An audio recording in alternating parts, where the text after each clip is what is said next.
दोस्तों नमस्कार। हमारे YouTube चैनल में एक बार फिर आपका स्वागत है। और दोस्तों, कल मैंने जो वीडियो शेयर करी थी उसके बारे में, दिवाली के बारे में हमने कहा था। उसके बाद हमारे यहाँ पर गोवर्धन की पूजा का प्रचलन है, जो हमारे उत्तर भारत के अंदर और पूरी भारत के अंदर ज़्यादा मनाया जाता है। दोस्तों, ये जो सीन मैं आपको दिखा रहा हूँ वीडियो, ये मेरी ससुराल का वीडियो है, जहाँ पर गोवर्धन की पूजा की जाती है। और उससे पहले क्या क्या ये प्रक्रियाएं होती हैं, ये देखो। इसमें कलावा वगैरह बांध के सभी को हाथ पैर धोने के बाद इनका पूजन शुरू होता है, प्रारंभ होता है।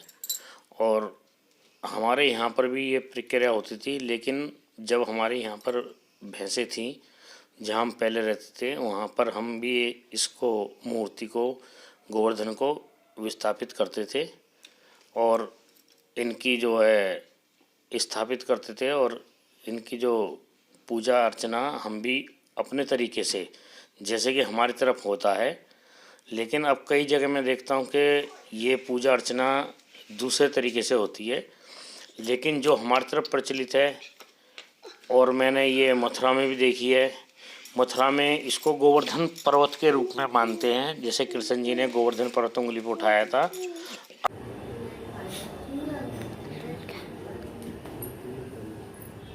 क्या भी नहीं इधर चलो। जोनी का थोड़ा सा अलग सा केस है कि इसके टूटे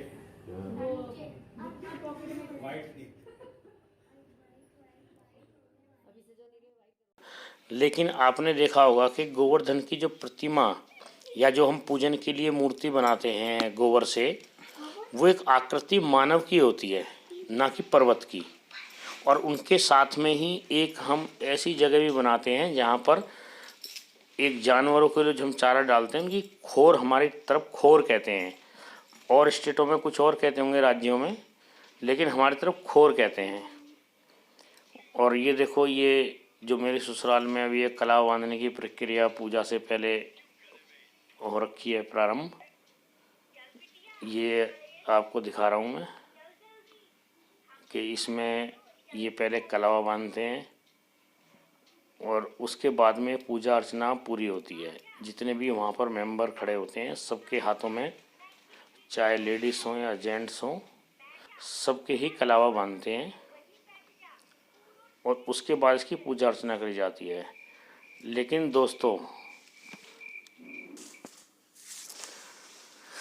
दोस्तों इसमें जो है ना, कुछ ऐसी भी वो कहावतें हैं या ऐसी भी वो हैं कि इसको गोवर्धन की पूजा सिर्फ जेंट्स या पुरुष ही करते हैं।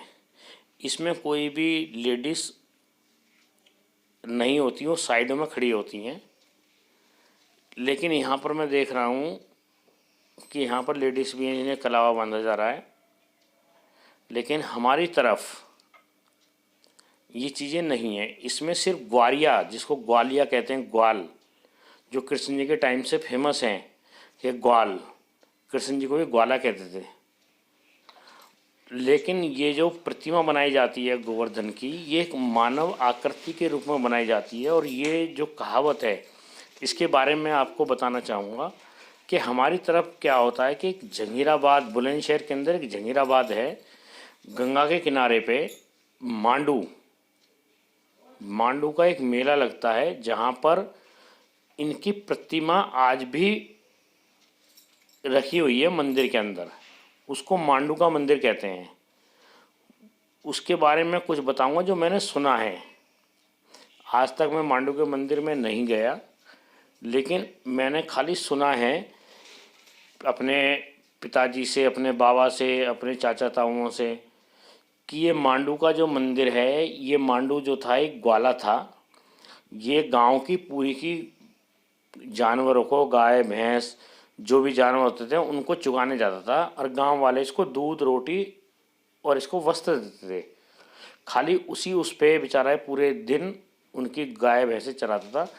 एक दिन कुछ असामरिक तत्वों ने इनका वध करा, चाकुओं से और भालों से, फरसों से इनको गोद दिया।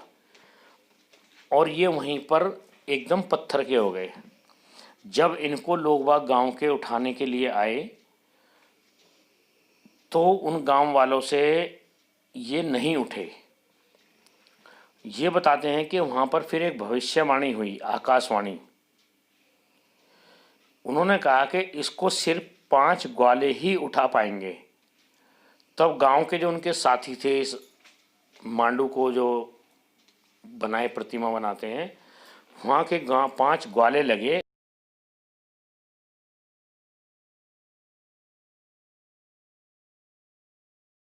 गांव के 5 ग्वाले थे, उन्होंने इनको सिर कंधों पर रखा और वो एकदम से उठ गए। उससे पहले सैकड़ों आदमी ने उठाने में लगे हुए थे, लेकिन ये नहीं उठे। उसके बाद इनको उठा के लेके चले तो कुछ गांव वालों ने इनको सलाह दी कि ये एक कोई प्रसिद्ध वो हैं, प्रमुख वो हैं मानव, इसलिए इनको इनका मंदिर बनाया जाए। तो दोस्तों, आज भी जहीराबाद के अंदर डिस्ट्रिक्ट बुलंदशहर में गंगा के किनारे में एक मांडू का मंदिर है, जिसमें मांडू का मेला लगता है साल में एक बार, और बहुत प्रख्यात मेला लगता है। वहाँ पर ही जैसे वृंदावन या मथुरा के अंदर मेले लगते हैं हमारे कृष्ण जी के, उसमें ऐसे ही यहाँ पर भी लगता है। तो उस मेले पे बहुत ज़्यादा प्रसिद्धि है और उधर के लोग ही इसमें जाते हैं। पूर्वांचल के, हमारे बुलंदशहर के, मेरठ के, काफ़ी दूर दूर से लोग आते हैं इसको मनाने के लिए। और आज भी वहाँ पर ये पत्थर की मूर्ति कहते हैं, मैं कभी नहीं गया, लेकिन मैंने सुना है कि मांडू का जो मेला है बहुत ही विश्व प्रख्यात मेला है। दोस्तों, जैसे मैं बता रहा था कि अभी भी ये वहाँ पर पत्थर के रूप में विराजमान है। जैसे कि आदमी मृत्यु शैया पे लेटता है, ऐसे ही ये मृत्यु शैया पे लेटे हुए हैं और पत्थर के रूप में आज भी मांडू का मंदिर है फेमस, जहीराबाद के अंदर डिस्ट्रिक्ट बुलंदशहर में गंगा के किनारे।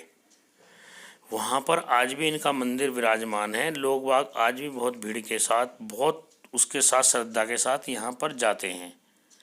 लेकिन मैंने मथुरा में भी गया हूँ, वृंदावन भी गया हूँ। वृंदावन में भी कहीं पर भी जब गोवर्धन की पूजा होती है तो वहाँ पर पर्वत की पूजा नहीं होती। पर्वत पे वैसे पूजा करते हैं लोग आगे जाकर, लेकिन जो घरों के अंदर आकृति बनती है वो इसी प्रकार की बनती है जो मैं आपको इस वीडियो में फ़ोटो में दिखा रहा हूँ। ये एक मानव की आकृति होती है, जबकि पर्वत मानव की आकृति में नहीं है। लेकिन जो हम व्हाट्सएप या सोशल मीडिया पे देखते हैं, गोवर्धन पर्वत उठा रखा है कृष्ण जी ने और उनकी पूजा होती है, लेकिन हमारी तरफ इसका कोई ऐसा वो नहीं है कि गोवर्धन पर्वत से इसको जोड़ा जाए। हमारी तरफ तो सिर्फ एक मानव आकृति के रूप में इसको पूछते हैं और मांडू के रूप में पूछते हैं। और आप मैं आपको 2 लाइन और सुनाना चाहता हूँ इसके बारे में जो हमारी तरफ प्रचलित है।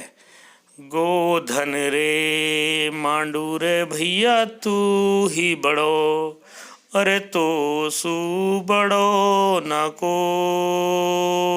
गोधन रे। महाराज की जय, गोधन महाराज की जय, गोधन महाराज की जय, गोधन महाराज की जय, गोधन महाराज की जय, कृष्ण जी भगवान की।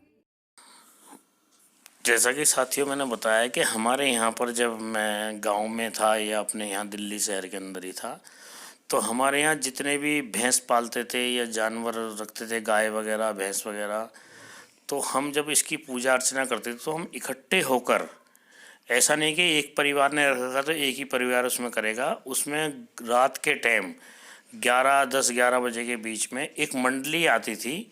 जो मैंने अभी आपको गाना सुनाया है ये एक भजन है पूरा, इसको गाते थे और हम इसके 7 चक्कर 11 चक्कर जितने आदमी होते थे, इसमें 5 आदमी कम से कम होने चाहिए, वो भी ग्वाले जेंट्स, या 7 आदमी या 11 आदमी या 21 आदमी। तो जितने आदमी होते थे उतनी बार उतनी देर तक उसके चक्कर लगाते थे हम, और उसके बाद में हम इसको जो है इकट्ठा, जो मंडली आती थी वो गाना गाती थी और उनको फिर प्रसाद रूप में खीर बतासे या खिलौने जो होते हैं हमारे खांड के मिलते हैं दिवाली में, हम पूछते हैं, उन्हीं से इसकी पूजा अर्चना करके खीर बतासे हम बांटते थे। वीडियो मेरा आपको सबको अच्छा लगे तो इसको लाइक करें और सब्सक्राइब करें और बेल आइकन का बटन ज़रूर दबाएं लास्ट में, और अपने कमेंट्स ज़रूर भेजें। हैप्पी गोवर्धन दोस्तों, धन्यवाद।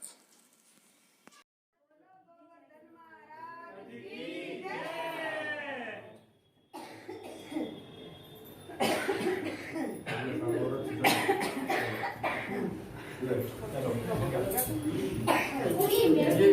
और देख पूरी तो दर्शक में भोग लगा देंगे। भोग लगा दो। हाँ